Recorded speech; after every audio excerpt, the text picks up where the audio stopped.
Olá, meus irmãos, estamos voltando depois de muito tempo, né, ao nosso trabalho junto com vocês, nesse Conversando Sobre. E hoje vamos trazer, mais uma vez, né, na nossa sequência, a obra de Humberto de Campos, né? Hoje, deixa eu dividir com vocês.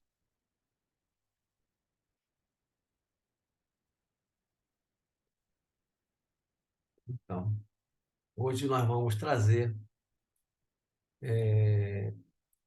essa obra do livro Luz Acima, no capítulo 49, Irmão X, que é Humberto de Campos, conversando sobre... A obra chama-se Homens Prodígio, né? Mas ele vai falar sobre mediunidade, trabalho, é disso que ele vai estar conversando conosco, para a nossa reflexão. Então, Humberto de Campos, a história diz assim, que André, né?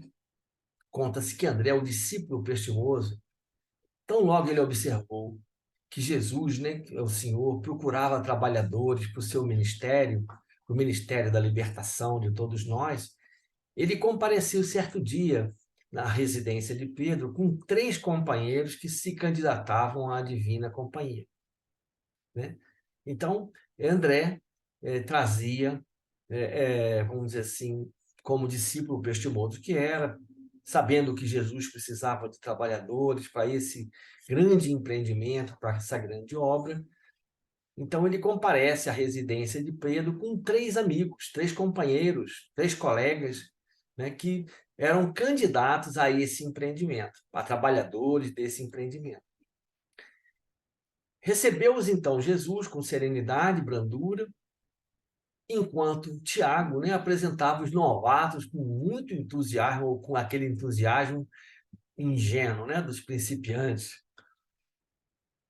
E Tiago fala assim: este mestre, disse tocando o braço do mais velho, é Jacó, filho de Eliaquim, o condutor de cabras, que tem maravilhosas visões do oculto, né?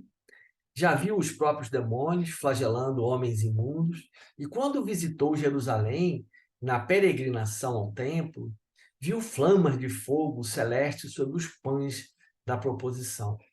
Enxergou também os espíritos de gloriosos antepassados entre os sacerdotes, surpreendendo sublimes revelações do invisível.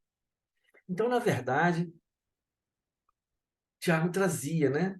O apóstolo trazia o mais velho, que era Jacó, um candidato a trabalhador, que era filho de Eliaquim, condutor de cabras. E qual era a característica mediúnica desse irmão?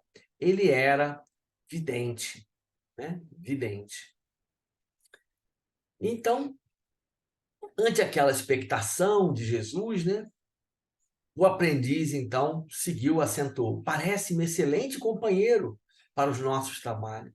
Jesus, contudo, pousando no candidato os olhos firmes, né, fez interrogativo gesto para Jacó, que docemente constrangido pela silenciosa atitude dele, informou: sim, é verdade, sou vidente do que está em secreto e pretendo receber as lições da nova escola.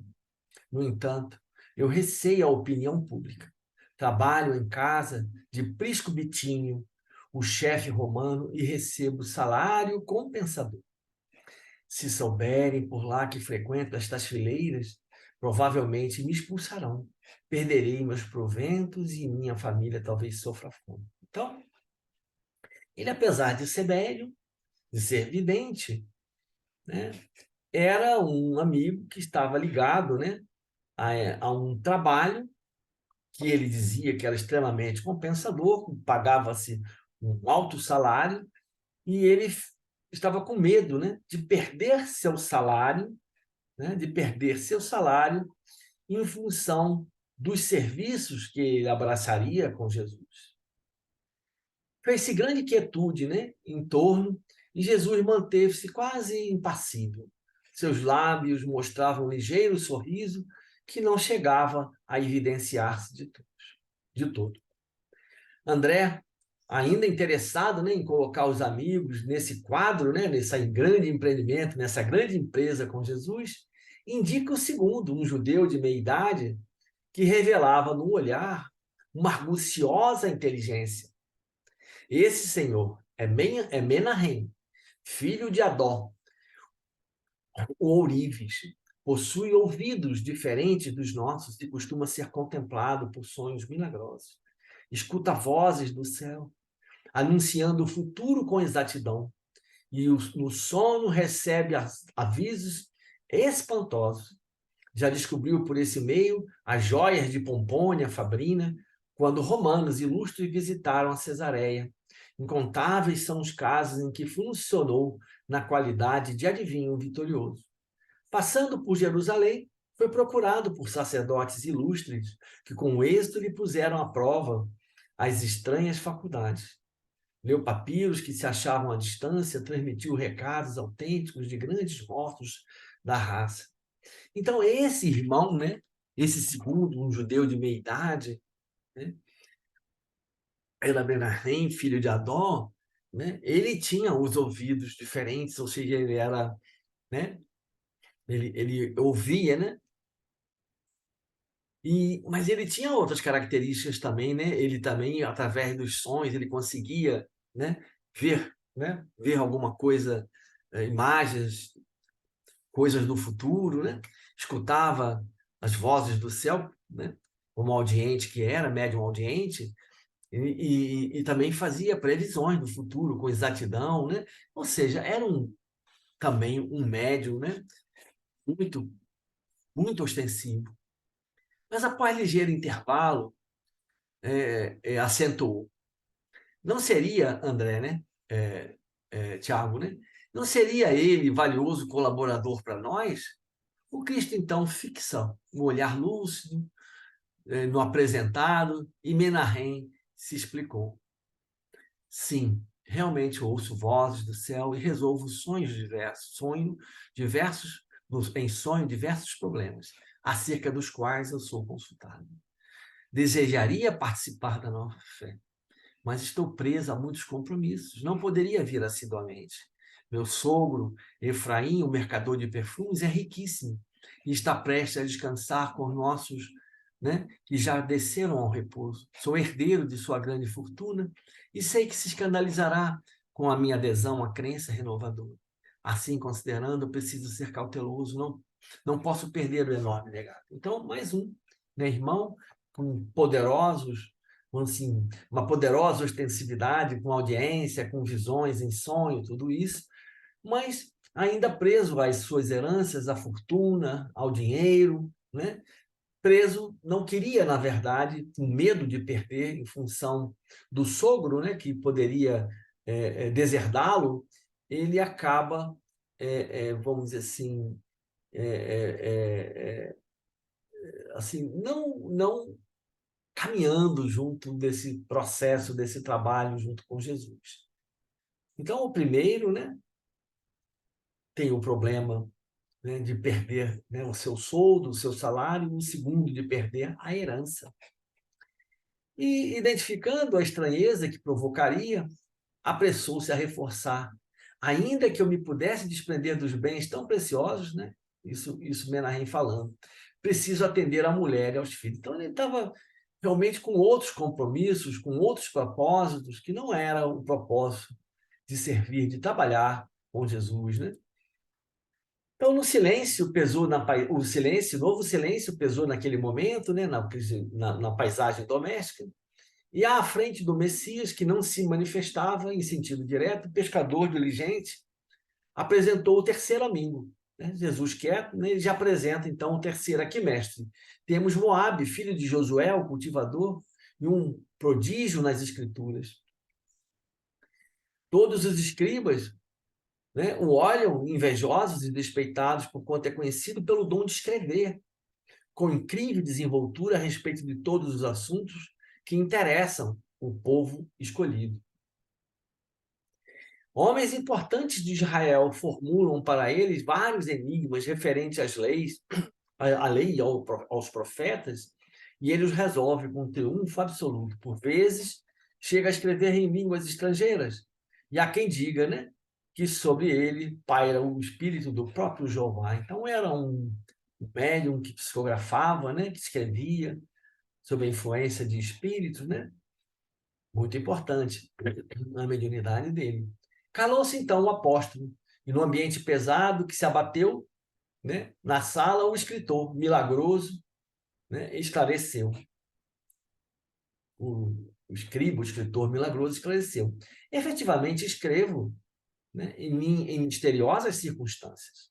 Uma luz semelhante a fogo desce do firmamento sobre as minhas mãos e encho rolos enormes, construções e descrições que nem eu mesmo sei entender.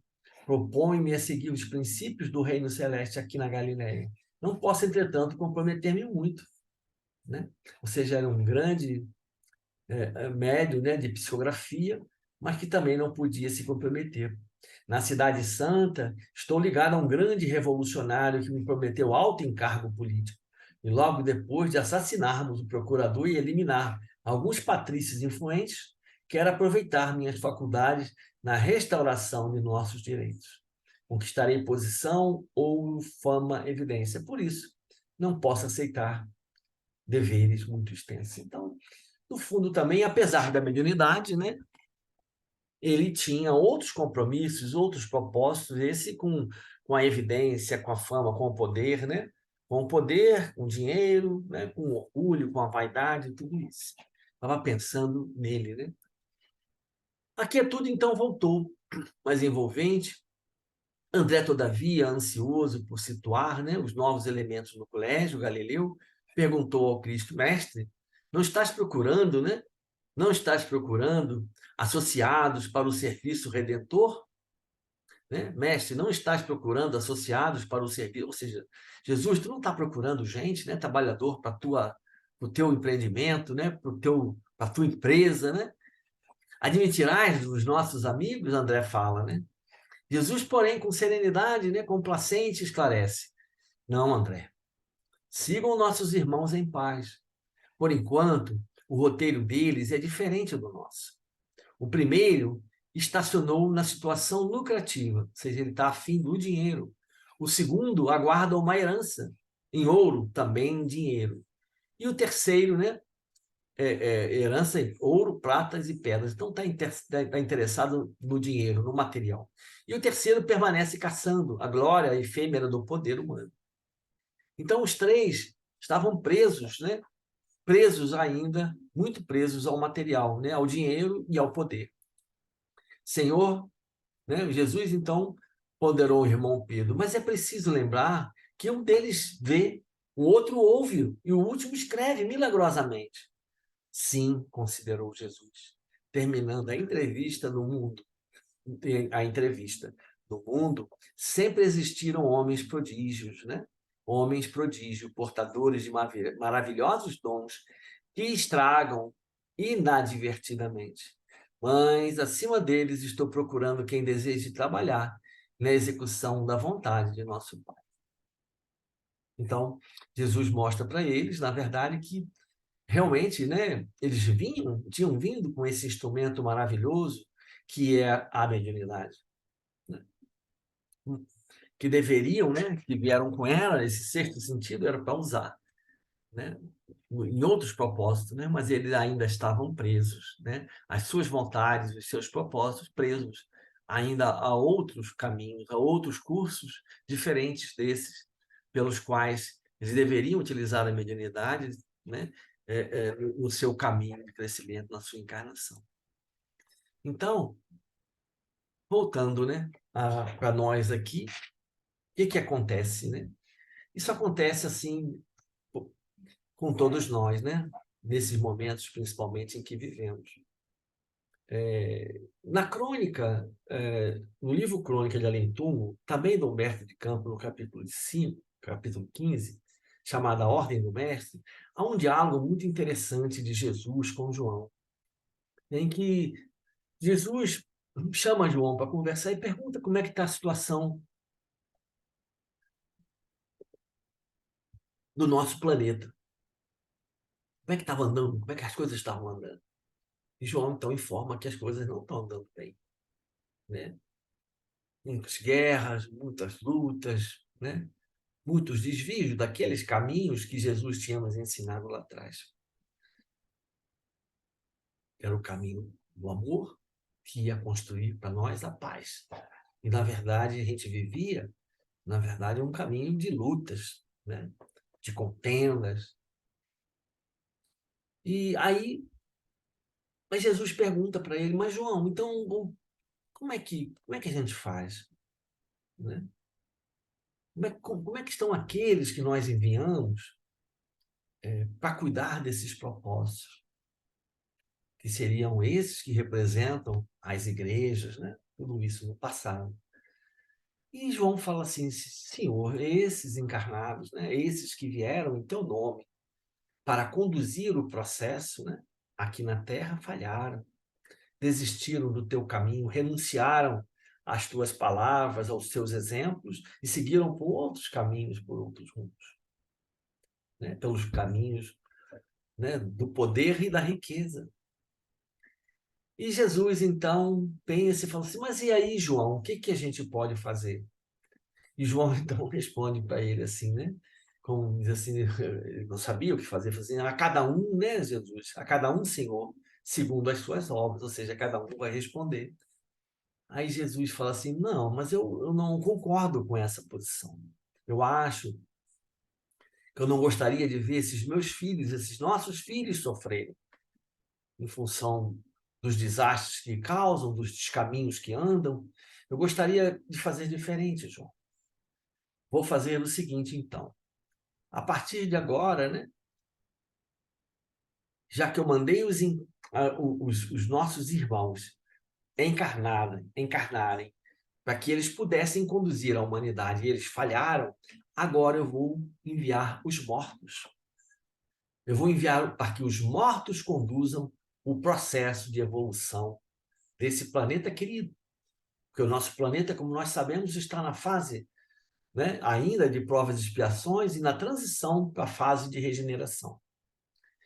Então, Jesus traz para nós a visão de que os médiuns, porque os mortos falarem, os mortos trazerem a visão espiritual para todos nós, precisamos dos intermediários. E esses são os médiuns, que a grande missão dos médiuns, de intermediário, né, de Jesus e desses espíritos maiores, para que com seus exemplos, né, ou pela divulgação e através dos seus exemplos, eduquem, divulguem todo esse arcabouço, né, doutrinário que veio através da doutrina espírita, para abrir nossos olhos, remover os véus, para que pudéssemos compreender que somos seres imortais e vamos reencarnar e que nesse processo reencarnatório vai prevalecer a lei de causa e efeito, que todos os mundos são habitados e que cada mundo, em função da sua população ou do nível de maturidade da sua população, né, tem um nível de evolução e que a Terra está nesse de provas e expiações, como falamos, que os espíritos iriam se comunicar, como Jesus falou a João, né, que os mortos iriam falar. E para falar, eles teriam que falar através dos médiuns. Então, o médium é esse meio de comunicação para que a informação, que os conhecimentos venham do mais alto para aqueles que necessitam, né? Para que a instrução venha toque aos nossos corações. Então, os médiuns são esses, né? Para que os médiuns, a gente já sabe disso, para que eles possam se comunicar com esses irmãos maiores, porque eles se comunicam o tempo inteiro, né? Porque os espíritos estão à nossa volta, porque o espiritismo já nos ensinou isso. E nós estamos na sintonia com aqueles que, de acordo com os nossos pensamentos e sentimentos. Então, para que a gente esteja em comunicação com esses irmãos maiores, nós deveríamos ou devemos estar com a nossa conduta moral com a nossa conduta ético-moral, caminhando na direção daquilo que Jesus nos ensinou. O que não era o caso de nenhum desses 3 irmãos, né, trazidos por André a Jesus. Porque a obra do Cristo, nós estamos vivendo um grande empreendimento do planeta, e esse grande empreendimento do planeta, ele passa, né, pela empresa individual que somos cada um de nós. Nós somos empresários de nós próprios, porque precisamos construir, né, esse templo, essa empresa de Jesus em nós, para que nós, nos grupos, nos ambientes sociais em que vivemos, principalmente na família, construamos, a família que é a célula máter, né, da sociedade, construamos as bases que irão nuclear todos esses conhecimentos, farão que todos reflitam e ressignifiquem seus caminhos para esses caminhos ensinados por Jesus, para que possamos trazer, então, a harmonia, o equilíbrio, a paz para o mundo. Então, a mediunidade em si, né, se não utilizada como meio, como caminho para a construção desse mundo melhor, é um instrumento, é um dom perdido, né? Nós temos 5 sentidos, e agora temos já o 6º, muitos já têm o 6º de forma ostensiva. Então, se eu pegar a minha voz, as minhas palavras, para utilizar só para o mal, eu não uso isso no trabalho de Jesus. Se eu usar meus ouvidos só para ouvir, né, aquilo que me interessa, e não aquilo que pode, né, servir como base para a minha reflexão e a construção, então todos os sentidos que nós temos, todos os instrumentos que nós temos, são mecanismos que nos foram dados, né? São instrumentos que nos foram dados para a construção, e não para curtirmos o nosso egoísmo, a nossa vaidade, o nosso orgulho, e sim para ser utilizada para o bem comum, para o amor maior, que é o amor de Deus. Então, essa é a visão que Jesus traz para nós, né? Os médiuns, né, como diz no Evangelho, no capítulo 26, no item chamado mediunidade gratuita, né, eles receberam esses dons de forma gratuita. Todos nós, médiuns, recebemos de forma gratuita. Somos intérpretes dos espíritos. Para quê? Com qual finalidade? Para a instrução dos homens. Principalmente para mostrar para todos os caminhos, ou qual é o caminho do bem, e conduzi-los à fé, né? Porque fazendo com que todos se encaminhem para o bem e que se conectem, se fidelizem ao Pai, a Deus, pelo caminho do bem, pelo serviço do bem, nós vamos construir esse mundo diferente, esse mundo de paz que nós queremos. Então, a mediunidade é esse, como Jesus fala, né? Sempre existiu no mundo. A mediunidade sempre existiu no mundo. Homens prodígios com essas características, né, as pitonisas, sempre existiram no mundo. Portadores de dons maravilhosos, né, que estragam, em que nós estragamos inadvertidamente, porque esses dons, esses instrumentos, são talentos que recebemos para que sejam multiplicados, para que nós nucleemos, nós compartilhemos todas essas informações, né, todos esses conhecimentos com os nossos irmãos. Mas para isso, precisamos estar conectados com os irmãos maiores. Para estarmos conectados com os irmãos maiores, nosso propósito de vida não pode ser o dinheiro, não pode ser o poder, né? Ele tem que ser o trabalho da instrução, o trabalho do acolhimento, o trabalho no bem, para que o bem, através do bem, através do nosso exemplo, do nosso trabalho, nós possamos, como instrumentos divinos, levar a esses corações o exemplo, a luz, né? Somos luzes, lembra? Deixe brilhar nossa luz. Brilhemos, façamos brilhar nossas luzes, para que essas luzes possam ser vistas, para que a candeia fique em cima do alqueire, ou sobre o alqueire, para que todos possam ver e possam seguir. Então,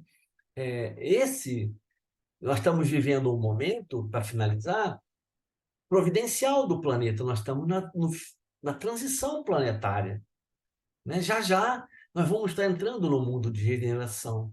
Está sendo separado, logicamente, o joio do trigo. São transformações enormes, mudanças enormes que o planeta está vivendo.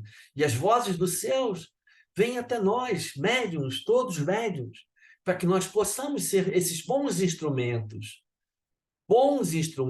para que possamos levar, né, através da mediunidade, né, ensinamentos, acolhimento, conforto àqueles que necessitam, né? Precisamos divulgar e vivenciar os ensinamentos de Jesus, para que esses ensinamentos e essa vivência, esses exemplos, sejam espargidos como se fosse luz a todos aqueles irmãos de caminhada.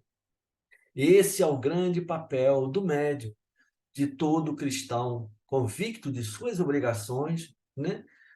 Ou seja, a mediunidade é esse instrumento, esse dom que nós temos, esse talento que nos foi dado para que nós possamos vivenciar Jesus, ensinando, auxiliando, né? Que nós sejamos esses instrumentos da comunicação, da educação, né? Que levemos a todos aqueles que nos cercam o melhor, né, de nós através dos ensinamentos trazidos por esses irmãos queridos. Então, não basta ser médium, né? Não basta ter o dom da mediunidade, não basta ser vidente, audiente, médium de psicografia, desenhar, não basta isso. Porque todo esse instrumento, né, precisa ser utilizado num trabalho, numa ocupação, como os espíritos falam, numa ocupação útil, né, num trabalho que é uma ocupação útil para o progresso da humanidade, nosso progresso individual e para o progresso da humanidade. Então, meus irmãos, que fiquemos na paz do Cristo, né, e que possamos refletir bastante, né, sobre esses ensinamentos trazidos por esse querido, né, Humberto de Campos, esse querido irmão X, através do nosso querido também amigo, irmão Chico Xavier. Então, que a paz de nosso Senhor Jesus Cristo esteja nos vossos corações e até o próximo, né, conversando sobre. Grande abraço a todos, grande abraço a todos.